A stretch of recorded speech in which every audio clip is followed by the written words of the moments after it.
किसी मीडिया ने इंटरव्यू लिया था बिहार के एक शिक्षिका को यानी टीचर को, तो उन्होंने जनवरी फरवरी तक भी लिख नहीं पाई थी।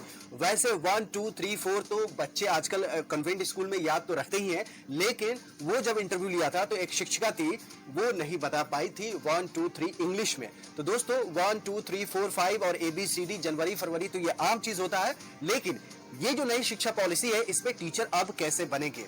दोस्तों पुराने तहत पे जो प्रधान या मुखिया जो शिक्षा को नियुक्ति करता था यानी जो शिक्षा मित्र को नियुक्ति करता था, वो किस कैलिबर के होते थे वो आप लोगों का भी पता है, मुझे बताने की जरूरत नहीं है। और किस बेसिस पे लगते थे, पैसे दे के लगते थे, जो प्रधान चाहता था उसी को लगा देता था पैसे देकर।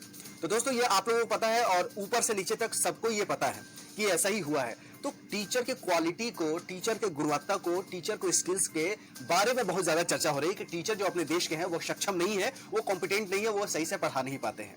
तो अब नई शिक्षा नीति में फिर टीचर कैसे अब बनेंगे, कैसे अपने देश की एजुकेशन सिस्टम कैसे सुधरेगी। तो दोस्तों चलिए इस वीडियो में बताता हूं, कुछ लास्ट में सुझाव भी दूंगा, लेकिन कुछ बीएड के लिए चेंजेस है उसके बारे में भी मैं बताऊंगा। तो दोस्तों चैनल पर नए हो तो जरूर सब्सक्राइब कीजिएगा, वीडियो पसंद आए तो लाइक कीजिएगा। नई शिक्षा नीति में पहले जो टीटी होता था वो 2 हिस्सों में होता था, पार्ट 1 और पार्ट 2, लेकिन अब जो नई शिक्षा नीति आई है इसमें जो स्कूल के स्ट्रक्चर है वो 4 हिस्सों में बांट दिया गया है। आपको पता होगा 5 + 3 + 3 + 4 यानी 5 + 3 + 3 + 4, इस स्ट्रक्चर पे मैंने यानी 4 भागों में स्कूली जो शिक्षा है उसको बांट दिया गया है। तो इसी पैटर्न पे टीटी, इसी पैटर्न पे जो नए शिक्षा नीति उसी पैटर्न को भी सेट किया जाएगा, यानी टीचर एलिजिबिलिटी जो टेस्ट है उसको सिर्फ 2 पार्ट में लिया जाता था, लेकिन अब 4 पार्ट में लिया जाएगा।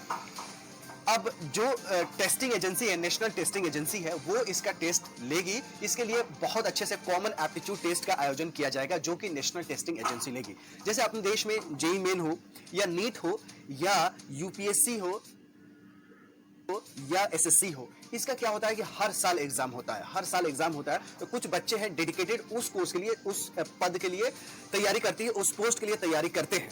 उसी तरह अगर शिक्षा में भी हर साल टीचर की vacancy UP, Bihar, MP, Rajasthan, Punjab, Haryana, हर स्टेट में हर साल कुछ फिक्स वैकेंसी निकले, तो कुछ स्टूडेंट क्या करेंगे, उसकी प्रिपरेशन करेंगे। तो उसमें क्या होगा कि जब स्टूडेंट प्रिपेयर करेंगे तो उसमें जो क्वालिटी, गुणवत्ता है वो अच्छे टीचर बन के उभरेंगे। जो अच्छे टीचर बन के स्कूल में आएंगे तो अपने जो शिक्षा का स्तर है वो बढ़ेगा।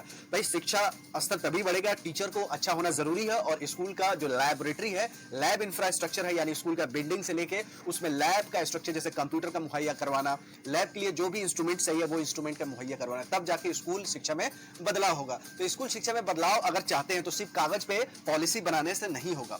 शिक्षा का जो टीचर है, जो शिक्षक है, उनमें भी बदलाव जरूरी है, तो उसके लिए ही बात की गई है। और इंडियन एक्सप्रेस के मुताबिक टीटी जो पास करेगा उसके लिए इंटरव्यू भी देना अनिवार्य होगा। अब इंटरव्यू एक हिस्सा हो जाएगा, यानी अब टीटी का जो पास 2 पार्ट में होता था अब 4 पार्ट में होगा, और इसके साथ इंटरव्यू भी कंपलसरी हो जाएगा। तो दोस्तों बहुत बड़ी बदलाव होने जा रहा है।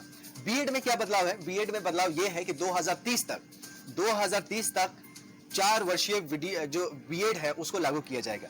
अब 4 वर्ष का जो अभी है, अभी तो 3 वर्ष 2 वर्ष ऐसा ही है, अलग अलग जगह पे अलग अलग स्ट्रक्चर है, लेकिन 4 वर्ष जो है, अभी 2020 चल रहा है, 10 साल के बाद टीचर बनने के लिए 4 वर्षीय बीएड करना जरूरी होगा। कब? 2030 में। तो अभी इसकी बात नहीं है, तो आप लोगों को भी ये मैटर नहीं करता है कि अभी 4 साल के बारे में चर्चा करें, ये करें वो करें, क्योंकि 10 साल की बात है, पता नहीं क्या होगा, कितने नए चेंजेस आएंगे, कितने अमेंडमेंट्स आ जाते हैं। रूल आज बनता है कल खत्म हो जाता है। आर्टिकल 370 था, आज नहीं है। तो दुनिया में जो भी चीजें कोई फिक्स नहीं है, चेंज होते रहते हैं। इसलिए आपको डे बाय डे अपने आप को अपडेट करना पड़ता है, नए टेक्नोलॉजी के साथ जुड़ना पड़ता है, क्योंकि आज की डिमांड के हिसाब से आपको चलना होता है। शिक्षकों के प्रमोशंस के बारे में भी बात की गई है, लेकिन पहले क्या होता था, जो प्राइमरी में है प्राइमरी में फंसा होता था। लेकिन मान लीजिए कि जो प्राइमरी टीचर ज्वाइन करता है और बहुत अच्छे से पढ़ाई करवाता है बच्चों का, बच्चे बहुत अच्छे निकलते हैं, तो उसको हाई स्कूल में भी प्रोन्नति कर देना चाहिए, यानी उसका या तो हाई स्कूल में उसको प्रमोशंस कर देना चाहिए या उसको वहीं पे रह के उसका सैलरी बढ़ा देना चाहिए, उसको फैसिलिटीज बढ़ा देना चाहिए। तो टीचरों को अगर ज्यादा सैलरी देंगे और बेस्ट क्वालिटी हर साल अगर टेस्ट लेंगे, एक स्टेट में कभी 5 करोड़ वैकेंसी निकल जाती है, कभी 5 लाख वैकेंसी निकल जाती है, इतनी वैकेंसी निकल जाती है कि बच्चे एलिजिबल नहीं होते। क्या ये बिल्कुल बेकार सा सिस्टम है? सिस्टम तभी अच्छा होगा कि हर साल शिक्षकों की नियुक्ति हो, और शिक्षकों की नियुक्ति हो और उसको प्रॉपर 1 2 3 4 टेस्ट से गुजरना पड़े तब हो।